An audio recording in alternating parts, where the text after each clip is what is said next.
Welcome to Momma-Sota, the podcast where we dive headfirst into the beautiful mess of motherhood. I'm your host, Monica Eickman, and I'm here to keep it real. In a world that changes by the minute, parenting can often feel like an uphill battle. We all want what's best for our children, but what that best looks like varies for every one of us. Momma-Sota is your passport to the unfiltered, unapologetic world of mommy. No perfectly edited snapshots or unattainable ideals here. We're here to share the ups and downs, the triumphs and tantrums, the mess and the beauty of being a mom. Join me as we explore the raw and authentic side of parenting. This is your safe space to vent, laugh, and learn as we navigate the unpredictable journey of raising strong, capable, and independent children for the future. Hey mamas, welcome to today's episode of Momma-Sota. It's me, your host, Monica Eickman. I'm a stay-at-home mom to 3 amazing children, and although they are amazing and helpful, keeping organized behind their disorganization can be truly difficult. When we moved to our current home about 1.5 years ago, I said nothing was coming into my home without having a space and being put away. Well, with 3 children, the youngest under 6 months and the oldest 5.5 at the time, I wasn't 100% able to stick to that plan. Functionality, dreams, and reality were combined to complete the move. Joining us today is special guest Leah Garczynski. She is an interior designer and mom, among other things, so she understands that a family home needs a design that serves to function. She too has seen the expectation that society and social media place on us to have a career, growing family, and beautiful Pinterest-worthy homes all at the same time, and focus on what she calls family-first design to balance that pressure with reality. Welcome, Leah, and thank you so much for joining us today. Thank you so much for having me. So, social media and societal pressure is something I come back to often here on Momma-Sota, from how we dress, what we feed our children, how we parent, and more. And it's really one of those driving forces behind my own social media presence as Momma-Sota and this podcast. So we've definitely got a lot to talk about there. But start by telling us, Leah, about just who you are and what your family looks like. Yeah. So my name is Leah Garczynski. I live here in South Minneapolis with my husband, Brett. We've been married for 13 years. We have our dog, Eddie, who was our first baby. He's our furry baby. And then we have 2 kids. Lewis is 7, and he'll be in 2nd grade this year. And then our daughter, Greta, is 5, and she'll be in pre-kindergarten. And I am the owner, designer, janitor, and everything in between for 13th Avenue Interiors, as I am a solopreneur. And 13th Avenue Interiors is a residential interior design studio based here in the Twin Cities. Awesome. So when did you start your interior design business? So I have always had a passion for homes, interiors. I played Barbies way past the age I was willing to admit it, because I just loved setting up their houses and that type of stuff. But I went to school actually for apparel merchandising and worked in the corporate world for almost 2 decades, before realizing at the beginning of the pandemic that I needed more of a creative outlet. So I went and took online courses and accreditations and certifications and different programs and stuff like that, for interior design, all the while thinking I was just going to use this for my own house, and just have more skills and ability as I decorated my own home, not really thinking that it was something that I would turn into a business, despite my husband saying, hey, you should turn this into a business. I was like, no. I have a job. I have 2 little kids, right? I don't have time to think about starting a business. This is my hobby. Exactly. I just want to have fun, not everything is meant to be a business or work. I just wanted to have fun. And it turns out I actually did have a lot of fun doing that. And I really enjoy both the design side, but I also enjoy the business side. And so from there, I just kind of started helping out friends and family and friends of friends, who became clients. And it just evolved into a business that I really loved. So I've had that now since 2020 is when I started. So It's like 4 years now. And last year, so in 2023, is when I actually left corporate to do this full time. So I kind of had one foot in each field for a couple years before making the move to do this entirely full time and stepping back from that corporate role. So, well, congratulations on that shift, because I know that can be a big decision. absolutely. But yes, thank you. And so something I kind of mentioned before, and you've talked about in kind of pre-interview, is what you call family first interior design. So Yes. tell us kind of how you define that, I guess, and what led you into that side of it. Yeah, absolutely. So I think first when people hear interior design, like automatically and very naturally, you think like, ooh, expensive, custom, bespoke, luxury, out of my range. But that's kind of the opposite of what I'm working on here. I focus on family first design, which to me means really helping busy, fun-loving families get a home that functions and feels and looks really good for them. And I can relate to that because that's who I am. That's kind of how I fell into this niche is, saying I'm an interior designer is like a very broad stroke. It's same as saying I'm a doctor or I'm in sales, right? Like there's so many different avenues for it. And as I started to explore interior design and get serious about making it a business, I just realized that's what really resonates with me because that's where I am in life. I have 2 young kids. My husband and I both work from home. We both work out at home. We host friends and family from out of town. Our kids are at the age where they're having friends over and they're having sleepovers. So we're in this busy time of life where our house has a lot of different demands on it and we all want to be able to enjoy it. And so how do we make it work for all of us, feel good for all of us, and really fit into our lifestyle? And so that's how the whole family first came into play, is like making it work for everybody, including the furry friends, right? Like if you have pets, cats, dogs, whatever it is, like how do we make it work for everybody, and really focus on that functional part? That's something that's really important to me, is how does this house need to function? How does it need to enhance your life and really work for you in the day-to-day versus being like another chore on your list? And as we can kind of figure that out with each family I work with, then we layer on all the beautiful things that make it look good. But behind that, the foundation is really about making it function well for every single family member, so everybody can enjoy the home and come home at the end of the day and just be like, and really have a place that feels good for you, no matter how busy the outside world is. So that's really what it is for me and what I really work and focus on with my clients. I like the kind of 2 pieces that I grasped onto there, is like our home serves so many people, ourselves, our children, our animals, and finding, and all of those things are evolving and changing. And then also like just in general, what our home serves the purpose of, like you said, with the pandemic changed a lot of things. You and your husband work from home. So now your home is your workplace and your office. Gyms shut down. So a lot of people move to working out inside. So now so your home is also your gym, and finding a way to incorporate all of that. Like it's no longer just the place that we sleep and eat our meals. Exactly. Yeah, it has so many needs and it's different for each of us in the home and at different moments in time, right? Like what you need out of your home when you have a newborn and a toddler changes very quickly when they become school age and stuff like that. So it's about figuring out where you're at in life and then kind of molding the home around to what you need, as opposed to kind of having this beautiful home that's like a shell and then you're kind of working around it, if that makes sense.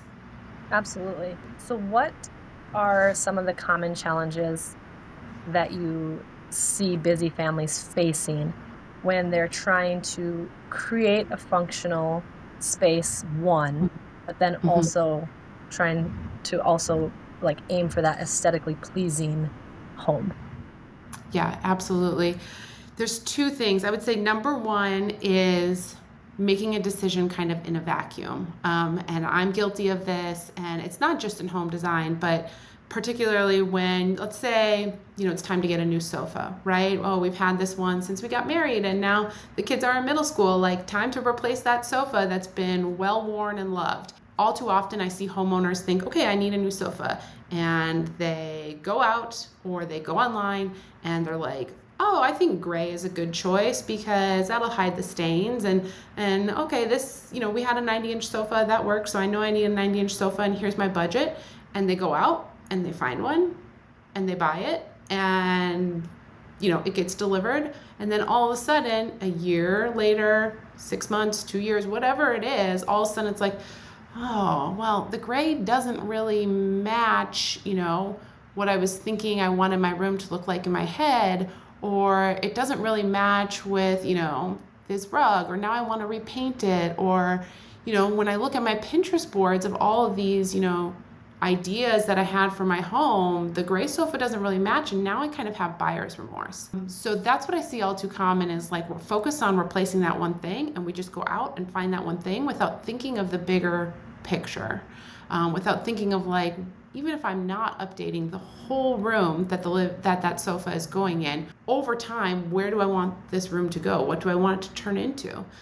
So it's really keeping that big picture in mind and then picking pieces along the way that fit that vision so you're constantly moving in the right direction. It kind of goes back to the analogy of like, driving around without an idea of where you're going. Like it's the same in home design. You're not going to get to that dream, ideal state that you have in your mind if you're just picking up random pieces along the way. So when I work with clients and I encourage homeowners, even if you're doing it on your own, right? Like collect some ideas, whether they are online or from magazines or wherever you might find inspiration, like what do you want your living room to look like eventually? Is it light and bright? Does it have a lot of color? Is it dark?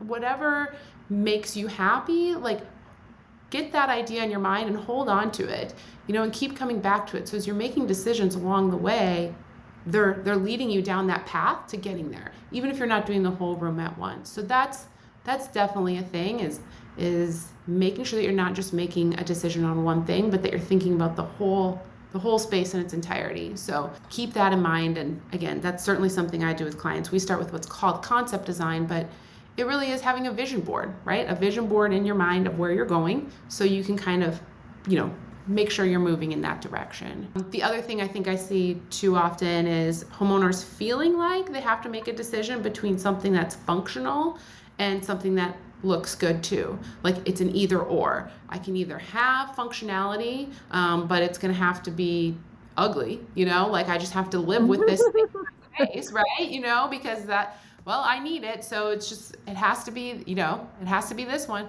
Or I'm going to get something pretty, but I'm going to feel like super protective of it and worried that it's going to get knocked over or spilt on or whatever, right? It's kind of like I'm going to go with this cheap sofa online that's kind of ugly, but whatever, I'm not going to care if the kids jump on it. Or I'm going to get this beautiful sofa that I've had my eyes on, but I'm going to feel like I'm about to have a heart attack every time somebody, has a snack sitting on the couch. I really don't think that's the case anymore. We're so fortunate that in this day and age, right, like things are available at all different price points, online, at retailers. You can really find both functionality and good looks together, as long as you're clear on what you need out of something and what you want. Needs are usually the functional things of like, I need a performance fabric so it's easy to wipe off, any spills and things like that. But I also want something that's really soft, right? Like you can have both. You can definitely have both. It doesn't have to be an either or thing. As long as you know what you're going after, you will be able to find it in this market. It might take a little bit of homework. It might take a little bit of digging, but you can have both. You definitely can. So I think it doesn't have to be an either or thing. Both can exist and coexist beautifully, as long as you're clear on what you need and want, and then you just put a little bit of homework into it and go out there and find it. I like that when you said, not when you're just focusing on just say that couch and you're not necessarily doing the whole room right now, but that is kind of the end goal, that you still talked about using, like Pinterest boards or inspiration boards, because I don't want people to think that we're saying all of Pinterest and social media and these ideas are, right, no good and they're bad. It's just finding where we fit within that and being realistic about, our expectations. Absolutely. Like it's, cruise those Pinterest boards, save those ideas, like, Pinterest and Instagram and other social media platforms are amazing for gathering ideas. Like if you're starting a new project, maybe you're, renovating that bathroom or finally furnishing your primary bedroom or whatever it is, like great when you're starting a project, or whether you just like to cruise, and scroll through design ideas online. Like it's so fun to get ideas and feel inspired and that kind of thing. And it's also a great place to like crowdsource product, right? Like you can see, you can find so many brands that you didn't even know existed that might fit your price point and your design styles by just, kind of scrolling through Pinterest or something. So it's great for that, and how-tos, right? Like whether you're DIYing something or you're just trying to figure out how to get, like the juice box stain off your rug, like whatever it is. Definitely agree with you. It's a great place to gather inspiration and information and that kind of thing, and to hold on to those ideas. It's just the pressure that comes with it to think that we need to duplicate everything we see online is where I think that maybe is the downside of it, or sometimes the disadvantage of having access to so many ideas and so many images at one time. I love the word you use, inspiration, and I think that's the part we need to remember. And like you said, in duplication. So it's an idea and something that we're shooting towards, but not that we're trying to replicate exactly. Absolutely. Yeah, use that as your inspiration, and remember, like, and this is hard for myself, and I have to tell myself this over and over again, and still can get caught in the trap of like remembering that those images, those were a moment in time. Those are a room at a moment in time, and more than likely they were styled and photographed by professionals, right? Perfectly set up and just like, angled, and the lighting is just so, and we take that for fact though, and we think like, oh, that's how all these houses look all the time. And then you look up from your phone and you're like, that's not my house. And then all of a sudden you feel bad, or you feel pressure or something like that. So it's like reminding yourself that like, no, that was teed up for a photo shoot, right? Like that was meant to be that way. That is not actually what that kitchen looks like when the family's in there at the end of the day cooking and doing homework, and all the stuff is happening at one time and the sink is overflowing. Like, I promise that's not what it's like. You just kind of have to remind yourself of that. One of my favorite things is like, looking at kitchen photos. Whenever you look at pictures of beautiful kitchens, like try and see if you can spot paper towels. And I can guarantee you almost 9 times, 10 times out of 10, you're not going to see paper towels in the photograph. And that's just a reminder because they were styled, right? That's not really the real life. I can guarantee you once that camera goes away, that homeowner's using paper towels, right? But they just don't look luxurious in the photo, so you don't see them. And that's just a reminder that like, that's not real. Like, it's a moment in time to show off this beautiful kitchen, but in real life, there are paper towels, I guarantee you. So it's just kind of having the awareness and the reminder to yourself of like, that's what that image is. It's not necessarily full-time real life. So that's kind of my point of view on it. And it's something I always have to remind myself too.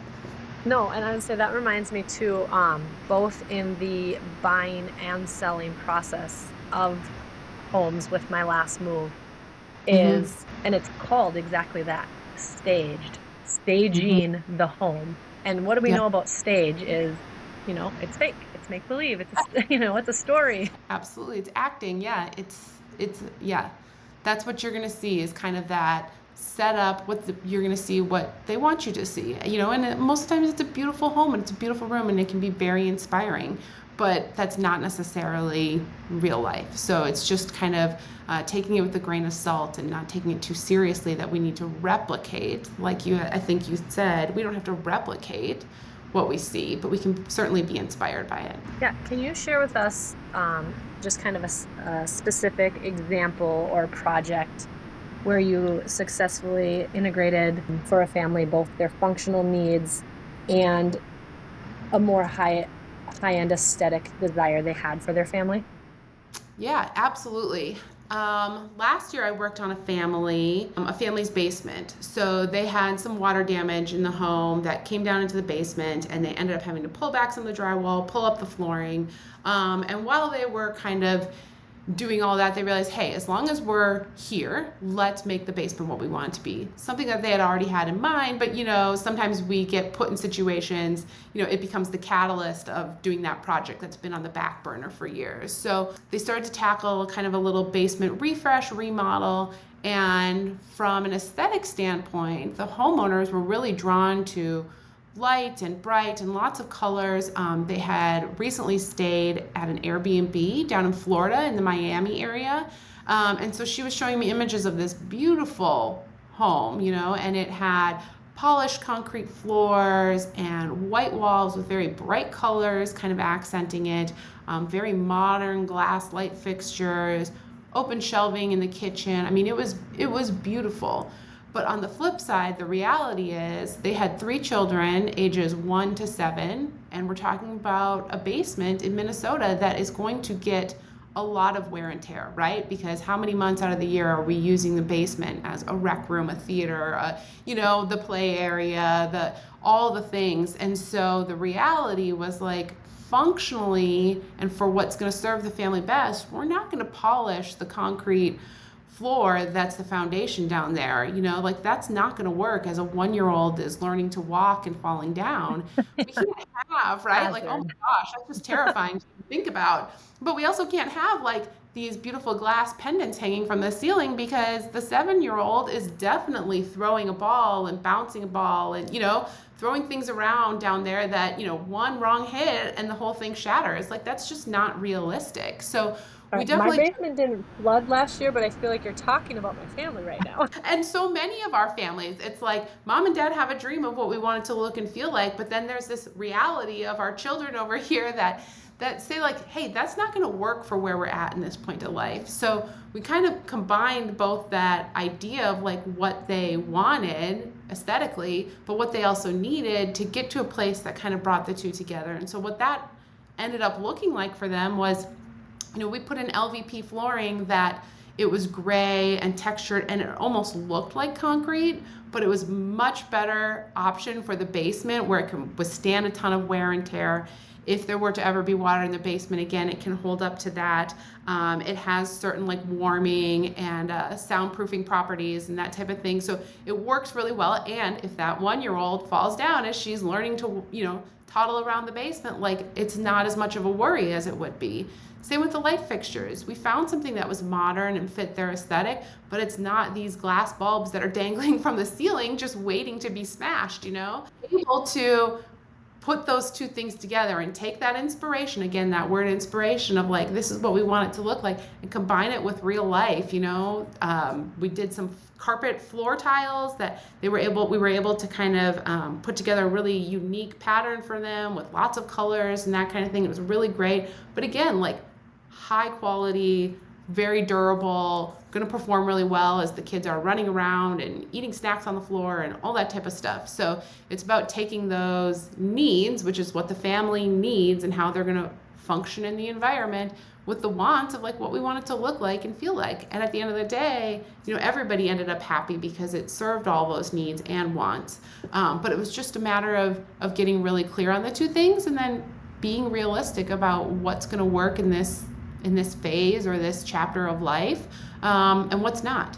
And so having those conversations really helped us get to a place where they were able to kind of bring it all together and get all those needs and wants in one spot, in a basement that they can enjoy. So I was gonna say, yeah, you're comparing even just aesthetics from different regions, like what you're describing to me sounds, like you said, so light and airy and very reminiscent of that coastal vibe.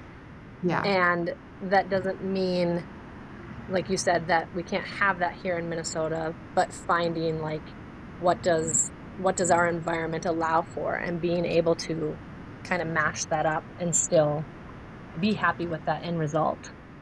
Oh, certainly. And we have so many, I don't need to tell, I'm sure most of your listeners or anybody that lives in Minnesota or the Midwest, like we have so many elements, right? So that's a huge thing to take into play of like, when the wet boots and the salt, that's on the bottom of your shoes comes into the house, and where are all the wet things going to land, and the snow gear and that type of stuff.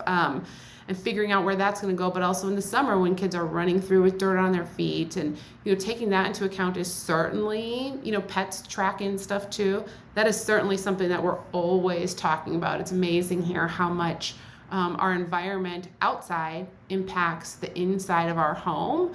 And basements are probably one of the biggest projects that I work on with homeowners, because it is such an important space, especially those 6+ months out of the year where, we don't have access to the outdoors as much as we would want to.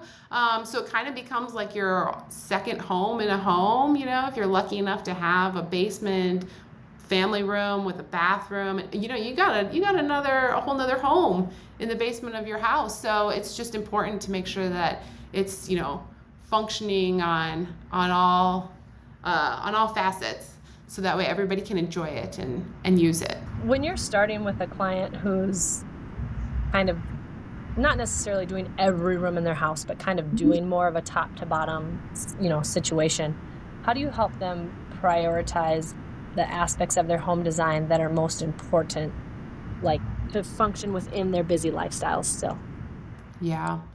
I think number one is just giving the homeowners a platform to talk about their house. I think we're so busy living in our house and so busy using it that we don't, maybe it's up in our head, but we probably don't talk about it a lot, of like, man, this is just not working. Like, I don't like that when I walk into the door, I don't have somewhere to set my stuff down, or like this, crooked cabinet here that doesn't shut, and therefore, I run my knee into it every time I walk in the bathroom, is driving me nuts. Or I just don't like this shade of paint, it's supposed to be gray, it looks tan to me. Whatever it is, like, we probably know these things in our house, but we don't really take the time to talk about it or to say it out loud to anybody. So I think that's the number one thing is, when I get to work with homeowners, it gives them a chance to start to talk about these things and to say it out loud and to say, like, I like this, I don't like that, this is working, this isn't working. Is it an option to change this from A to Z? And I think that's probably the biggest thing is when we first kick off a project, is just being able to express those things. And I'll start off by asking them questions, like I just said, of like, what's working, what's not, what do you want to keep, what do you want to get rid of, what do you wish you had but you don't. And then it's just a lot of careful listening from there, hearing what they're saying and thinking about how that applies to their home, and giving them that platform to just start to express what they're thinking and what they're feeling in their space. Is the number one thing. And I'll continue to ask questions throughout a project, and we'll continue to iterate on things. Sometimes, homeowners and myself included, when we're working together, we think we're going to go down one path, and then all of a sudden it's like, maybe that's not going to work. So we'll change courses. But it's just about having those conversations and talking about it out loud again, because we're so busy living in our homes that we're not really taking the time, taking a step back to think about like what's working and what's not, and to tell somebody that. So that's definitely the number one thing is gathering all that information, all those thoughts and needs and wants, and then taking those for homeowners and putting it into action and making those dreams and those things become a reality. So definitely the conversation piece is number one and the biggest. I think even that reminds me, this weekend I was helping a girlfriend of mine move back into her home after fire damage, and so much of the time spent was just her discussing her thoughts out loud of like, okay, this is where I had something before, and this is what I liked about it, this is what I don't like about it. And by the time she got to like the kind of like what do you think or thought process, it's like she had a new idea because she was discussing it. Yep, absolutely. That's a huge thing, is just being able to like talk it out loud and bounce ideas off of someone, right? Because man, we can be our own worst enemies. Again, back to the social media thing, when you're looking at things online, whether it's inspiration on social media, you're shopping, we kind of get up in our heads, right? And can spin on things, and depending on who's in your home, like with all love and respect for my husband, he's not exactly wanting to bounce design ideas off of each other. So it's just kind of finding that person that will listen and give you their advice, whether they take it or not, like your friend. She just needed to talk about it out loud. And that's a lot of homeowners too, is just being able to get it off their chest and kind of express some of those things that we don't have the time in our busy life to sit there and talk about how much we dislike the paint color or how we think the ceiling needs painting or whatever it is. It's just nice to be able to have somebody to talk to about it. Another piece of that it reminds me of is, and this is one that I get stuck on big time, is once I've seen a room designed in a certain way, not so much like the aesthetic of the design, but the placement of the big furniture pieces. Mm-hmm. I get stuck always trying to place the furniture in that same place, and so it really then inhibits. If a couch is always along one wall versus floating along the other wall, it dictates what size you can get and what shape you can get. And so I think that's a big piece sometimes, is just having someone come in. Same thing, I was placing her extra chairs and I put it diagonal in the corner. Mm-hmm. And she went to put one and she was putting it flat in the corner and she goes, "Oh, I like how you placed that." Just like something totally. simple.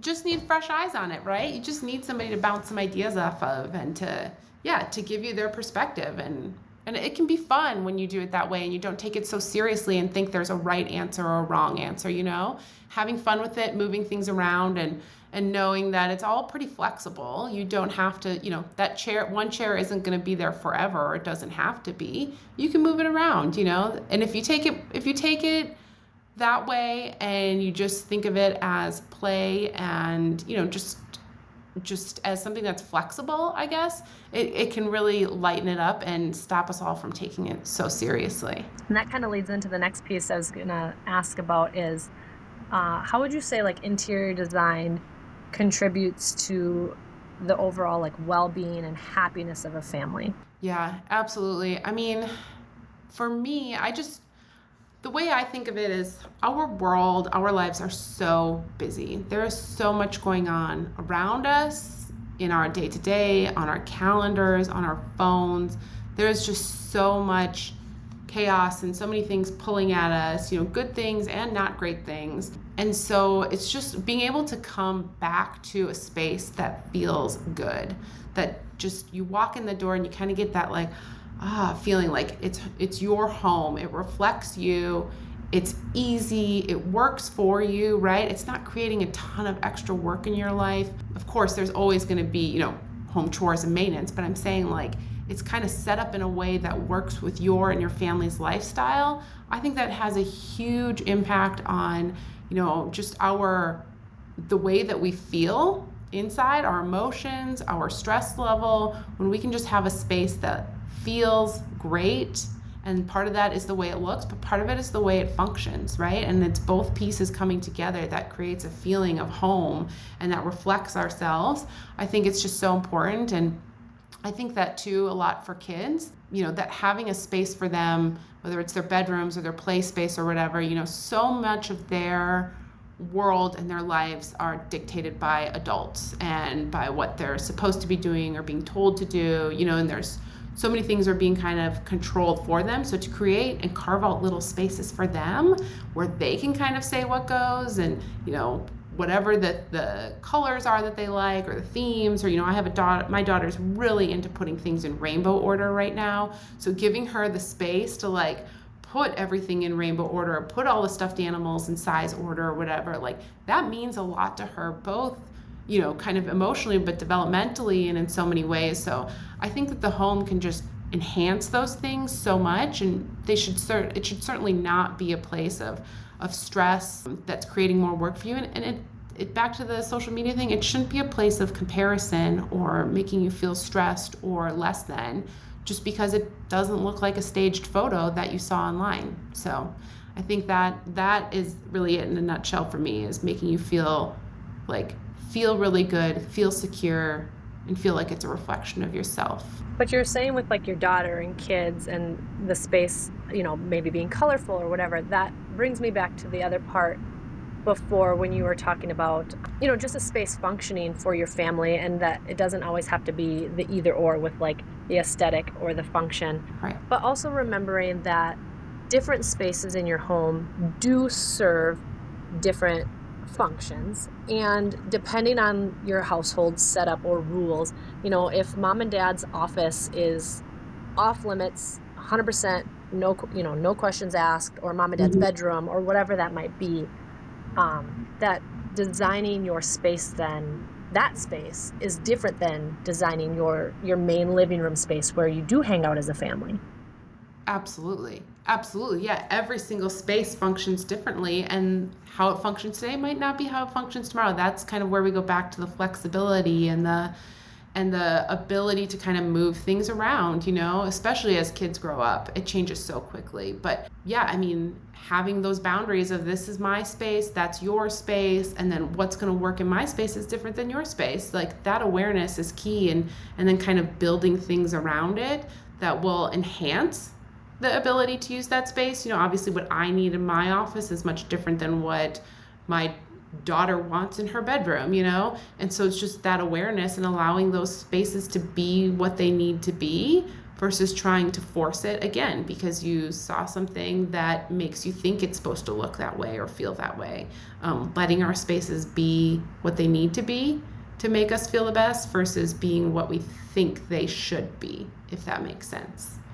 Absolutely. And then coming back to, like you said, that you should feel happy in your home and not be comparing to everything with the social media. Within your interior design and working with your clients, where do you balance? Because another piece that I think is a push in our society, but I think especially, again, more since the pandemic, is all the DIY focused projects. Yeah, absolutely. So, my question that I ask clients, but I have to ask myself a lot is, just because I can do something, should I do something? Like, is it going to yield the best outcome? And is it really worth my time, my energy, and my investment of whether that's money or whatever the trade-off is? Is it worth it to do it myself? Or am I better off having somebody else do it for me? I hope he's okay with me telling the story, but I'm going to tell it anyways. We were considering putting a bathroom in our basement.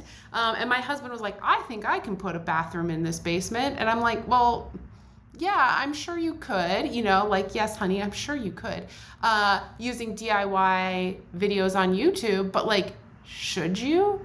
Do you really want to spend what would be multiple days, every weekend, multiple weekends, working on putting a bathroom in here when really it's not your expertise? You don't have experience in that. And you have to trade off time with the family and time for yourself and that kind of thing.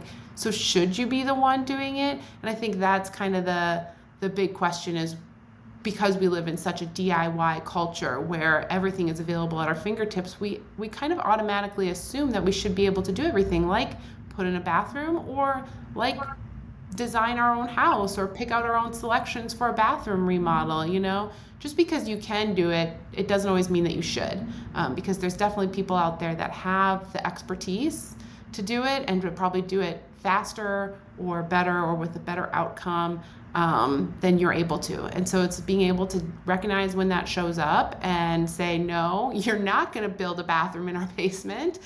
When we get to that stage, we will hire somebody to do it for us. And that's kind of an extreme example, but it's so common now that, with YouTube and all the access we have, that we think we not only can, but should do everything on our own. I just think that's unrealistic, and something we all have to check ourselves against. There's a quote I came across recently that fits perfectly what you're saying right now, and I might butcher it slightly, but it was, you can do anything, but you can't do everything.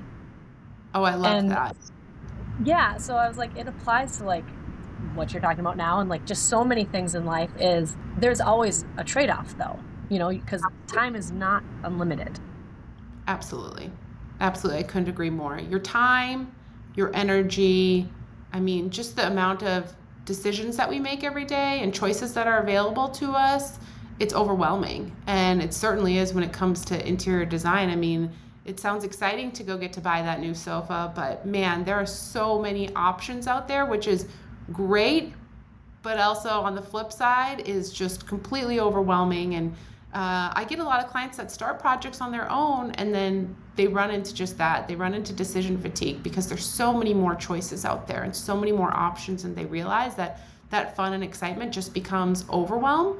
And then we hit a wall and things don't get done or don't get finished, or they even become scary, might be the wrong word, but like overwhelming, certainly, and then those things don't get done. So that's where kind of leaning into letting other people help you out and knowing what to do on your own and what to field out is definitely great to do, and having the awareness to take a pause and do that. I think that lends again to some of, like you said, what you see on social media of maybe I'm great at designing a bedroom or my little girl's bedroom, but then I get stuck on my son's, but I feel like I should, be able to do it because this mom has a son and a daughter and her bedrooms look so amazing.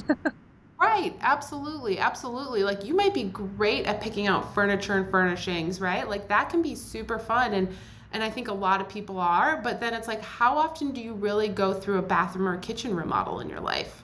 That's a whole nother ball game, and that might be where you have to call in somebody else to ask for help, because those are less frequent and bigger and quite frankly more expensive decisions. So that's sometimes where you want to look for help and lean into it. And so yeah, that self-awareness is great if you're able to identify, this is what I'm good at and I enjoy and I like the results, and then this I have no expertise or no experience in it, and so I'm going to ask for some help or some guidance along the way. So looking forward then, what trends do you see emerging in family first interior design that could benefit busy families in the future? Yeah, I think there's a couple things. One for certain is like personalization. I've noticed in the industry pretty much since the pandemic of styles getting very varied across the board in terms of interior design. So where I think we kind of went into COVID with clean, white, bright spaces and a little bit of that modern farmhouse kind of being the leading trend. Now, if you really dig in, I mean, that still has its place, but you also see on the other end of the spectrum kind of this more what's referred to as granny chic, more maximalist, lots of pattern and color. You always have a place for mid-century, and it's really becoming like a very diverse field in aesthetics, and I think that's great for family first design because it just gives you permission to do whatever feels good to you and not feeling like you have to subscribe to one style or this mainstream style, but that you can mix it up and do whatever feels good to you. If you're a color person and you like a lot of bright colors, then go for it, and it's not to say that that's not in trend. And if you're the person that still loves white, bright, light spaces, do that too. So I think that element of personalization, seeing people mix in family heirlooms and putting more photos on the walls and stuff like that versus things that were just bought off a shelf, that is great for family first design because it's giving you permission to do whatever feels good to you and whatever feels good to your family and not worrying about subscribing to a specific style. I also think customization is so much more readily available, whether you're shopping a big box store, a big box website.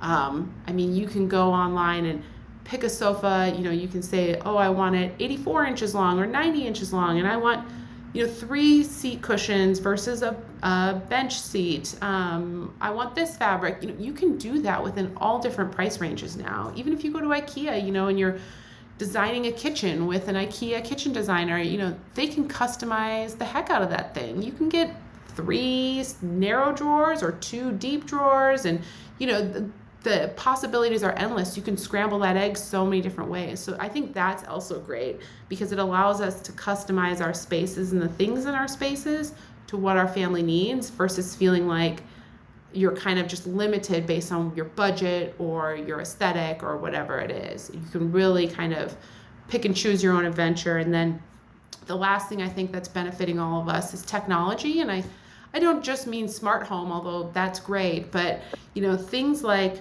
getting a mattress delivered to your door in a box, like whoever would have thought that was possible, right? And now you can order a mattress online and it's like at your house the next day. And that's technology, right? That's manufacturing and supply chain that's allowing you to do that. That's pretty cool. And even fabrics, referred to as performance fabrics. So fabrics that are treated with, in a special way to make them easy to clean and more durable and that type of stuff. That's all technology too. So that's all working on our side to make things more accessible, last longer, easier to care for, that kind of thing. So I think those three things, that personalization, that customization, and then technology, are all continuing to kind of work together to make things easier and better for us in our busy, well-used, well-loved homes. So those are the things I'm excited about. Awesome. So wrapping up, what would be kind of your one final piece of advice or the biggest thing you would say to that mom that you just kind of overhear talking about their home not looking like the social media homes? Yeah. I think the one thing that I know at least works for me is shutting down social media. And I know it's hard to do because we connect with a lot of people there, but I find when I literally log out, not just close an app, but log off of it so I don't accidentally find myself scrolling through things, but log out and just not look at anything else that's going to ultimately cause me to compare my space to other people's space. I find so much more enjoyment in my home. And don't think for a second that because I'm an interior designer, I don't have a long list of things to do that I need to do, want to do, that kind of thing. I swear it's like the cobbler's kid doesn't get any shoes type of thing. I have my list. And when I shut down those social media and I'm not looking at other people's spaces and I'm just in my space with my family doing my thing, I find my home so much more enjoyable than when I'm looking at other people's homes. So I think that is a big thing, is just go ahead and shut it down and enjoy your home the way it is and the people in it. And a home is never really done, so don't feel like you need to hurry up and get things done. We're all in different chapters and different places in our lives, and so your home's going to always look different. There's always going to be something to do. So just try and enjoy it as much as you can, and not let yourself get into that game of comparison, because it is a slippery slope and it's hard. It's much easier said than done, but I think that is where I find a lot of joy, is just being present in my space and not looking online. I love that. So that's what we'll end it with that then. So all you mamas listening, just remember, your home, just like everyone in your home, is growing and changing. The design in your home will grow and change to fit that need in your life, and that there is a balance between finding what's aesthetically pleasing but also serving the function of your family, which is ultimately the purpose, I think, of your home. So well said. Couldn't agree more. So with that, we are finished up, mamas, and until next time, keep doing your best. Thank you for joining me on this roller coaster of momming right here on Momma-Sota. I hope you enjoyed our candid conversation about all things parenting, where perfection is left at the door and real life takes center stage. Stay tuned for more heartfelt, unfiltered discussions in the next episode. And if you haven't already, don't forget to subscribe, rate, and review Momma-Sota on your favorite podcast platform. Your feedback means the world to us. Until next time, this is Monica Eickman signing off. Keep rocking that mom life, and remember, you've got this.